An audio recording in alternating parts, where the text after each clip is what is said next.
Hey, welcome YouTube. About to say GT Machine here. Owned a Porsche Cayman GT4 981 for about a year now. It's been a fun year. Got it in December of 2020 during lockdown, and glad I did. About to say because the market's gone nuts. So far for a year ownership, it's been fantastic. About to say I've driven it about 3,000 miles or so. It's been fun, but right now it's been in the garage for about a month due to the snow and salt on the road. Can't drive it, and then also with the Michelin Pilot Cup 2s, but you're not supposed to drive below 32 degrees, and it's been below as well. So hopefully next couple weeks it'll warm up here and I can get it on the road. Definitely missing driving my beater Jetta around to work, but rather not just get on the road, get it all messed up, and then have to clean it or get salt on it. Definitely don't want that. But so far, year it's been a great ownership. Done a lot of things to it. I've done the exhaust to it for upgrades. I've done the power tune, done the BMC drop-in filters, the IPD plenum. What else? The Soul headers, which have been fantastic. Probably best $2,000 I've spent compared to what else is out there, and they sound fantastic. What other upgrades? Oh, I put the leather seat protectors on the light buckets on the bucket seats. They've been fantastic. Definitely best investment out there. I would say it's probably, if you have the lightweight bucket seats, probably your number one investment to start out with, just so you can protect the leather there and not have to replace it or have to recondition it. One thing I've been looking into with a car like this, this is my first type of car, having something this expensive and to care for it, and also being a GT car, not sure what kind of insurance you guys have with GT cars out there, or cars that kind of residually hold their value for the most part. I'm just running on my normal insurance, doesn't cost me too much, but I've also I've looked at Hagerty. I'm not sure about that, but I definitely would use Hagerty for track day insurance. They have good rates, and I've heard a lot of good things about them. So you guys can leave some comments below what insurance you guys use, and do you use a fixed value, or what do you do? I was looking into fixed value, pretty much valuing it right at, I wasn't doing about 100,000, but now with the market and what the car is kind of worth, I was thinking about maybe 110. Just give me your thoughts below, what you guys think. I was figuring somewhere around there, and what you guys liked. My dad's used Hagerty all the time. He's had classic muscle cars, and he's also liked them, but I haven't really dealt. My dad hasn't had something this expensive, but it was something decent with his Mustang he had.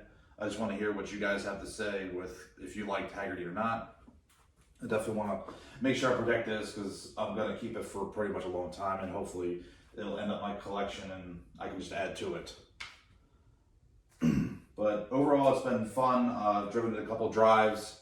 Want to get it on the track. That's in the plans for next year. I've got the I got the roll bar to go in the back, and I also got the Schroth belts. Hopefully get them installed here soon, and then once the weather warms up, get this thing back out on the road.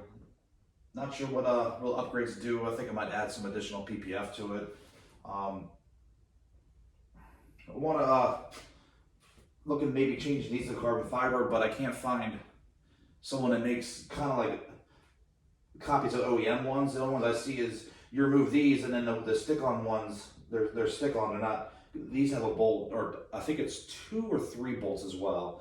I feel a little more confident with the bolts along with the 3M sticky tape to hold them on. Give me your thoughts if you've changed them out, what you think, if you had ones that bolted in again or not.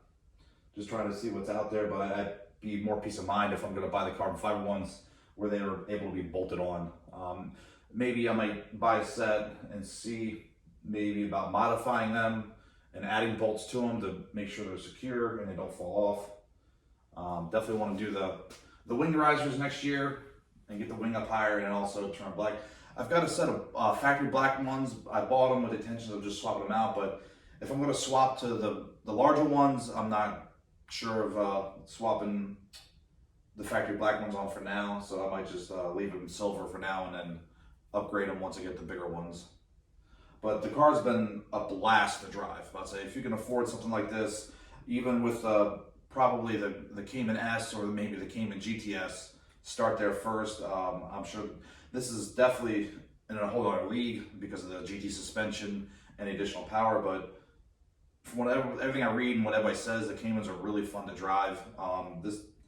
I've not probably pushed this thing anywhere near what it can do, but I can't wait to do that. Hopefully next year, get it to the track and see. But every time driving this, and then also with the increased RPM of the engine versus the normal Caymans, it's just a blast. It puts a smile on my face. And I would say out of all the cars I've owned, this has probably been the best one. Not because it's just a Cayman or a GT car from Porsche.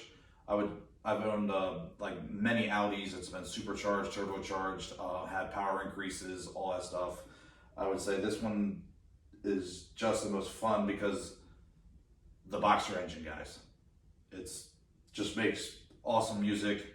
It sounds fantastic, and the high red line, it just sounds amazing. But so if you ever had a chance to see one of these in person, riding one, whatever, I would definitely take the choice to do it. You'll definitely not regret it, and it's just an overall blast to drive. There was one option I did sacrifice on this when I bought it. It was the Sports Chrono. That's the only other thing I wish I would have, because I just like the clock, not because it adds the track app or anything, because a lot of people say the track app isn't that great in it. But I just like the design of the clock. I've seen other people add it to like the base Cayman, and I know it's definitely doable, but I don't know if I want to cut the leather dash, and I'm pretty inclined myself to do it, but I would maybe leave that to a professional if I did. Leave some comments below if you think I should add it or if I should just leave it stock, because I'm looking at one of them things down the road. If I do hold on to it for a long time and it does increase in value, would that hurt its value or actually increase it? I don't know. I see a lot of people prefer as original. Not sure what to do, and I'm not comfortable cutting the leather dash, and I feel like I'm just going to screw it up. So leave some comments what you think. Should I do it? Should I not? Should I let a professional cut it? Whatever you think. But this car is just, I love it. That's it. I'm glad I pretty much worked my way up. I've always dreamed when I was in high school or in school about a Porsche or a Ferrari or any of those cars that were pretty much supercars then and still are. But now we got the whole other classification of hypercars. I'll never probably be able to afford one of those, but I can definitely start breaking into the supercar area where getting maybe from here for the GT4 go up to a GT3, or maybe look at a Ferrari. Not sure where things will go, but we'll see. But right now I'm happy with this one. It's a fantastic car. It's a great piece of engineering. I definitely love driving it. I'd like to drive the 718 just to feel actual differences. Because when I did make a decision, I read all the reviews and listened to everybody's feedback, and everybody preferred the 981 a little bit over the 718 just because of the steering feel, and the engine was a little bit different, and it makes a little bit better noise from what everybody says. That it sounds a little bit more throatier and a little bit more on pitch compared to the 718. So that's pretty much why I went with the 981, and there's absolutely no regrets with this car. But I love every minute about it. My wife loves it. She likes to drive it. She's a little bit scared of me having me let her drive it. She thinks I'm gonna go berserk. I'm a little cautious with it, I would say, just because I'm anal and I like to take care of my stuff. But she's more than welcome to drive it. I let her drive it whenever she wants. So I would say if you guys can set some goals and get into a car like this, I definitely would. It's definitely thrilling, or at least rent one. But I'd say they're fun to drive. But after a year of ownership, it's been fantastic. I can't say I made a bad choice. I'd say it's been fantastic. It's been a dream of mine to get something like this, and I just lucked out to where I got it at the right time and the right price and everything. And I can't wait to do some other things to it this coming year. But I've done just about the major stuff. I might just do some appearance stuff this year, some cosmetics and just some overall maintenance. Did a couple things over the winter, did the oil change and the serpentine belt. Thinking about getting maybe the Club Sport intake. Not sure, we'll see. I want to definitely get it in the dyno and just see what kind of numbers it puts down, but can't wait to get it back out when the weather turns warm. But it's just been a fantastic car to own. I love it.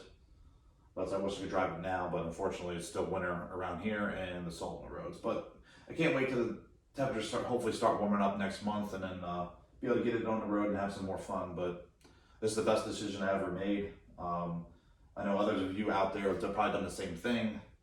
And if you have a goal, just set it and work your way toward it and just make it happen. Thanks for watching, YouTube.